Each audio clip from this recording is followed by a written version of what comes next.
আসসালামু আলাইকুম। জেবিস কনস্ট্রাকশনের পক্ষ থেকে সকলকে অভিনন্দন। তো এটা একটা আরসিসি কলাম। আমরা দরজার চৌকাঠ ফিটিং করার সময় অনেকে ভুল করে থাকি যে আরসিসি কলাম ভেঙে ফেলে ক্লাম ফিটিং করে ঢালাই করে দিই। আসলে এটা কখনোই ঠিক না।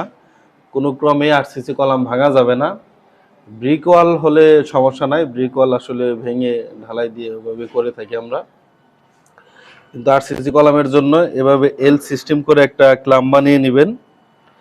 এখানে আছে 5 ইঞ্চি আর এইদিকে আছে 7 ইঞ্চি। আপনার প্রয়োজন মতো বানিয়ে নেবেন এবং যে পাশটা চৌকাঠের সাথে লাগবে ওটা 3টা ছিদ্র করবেন।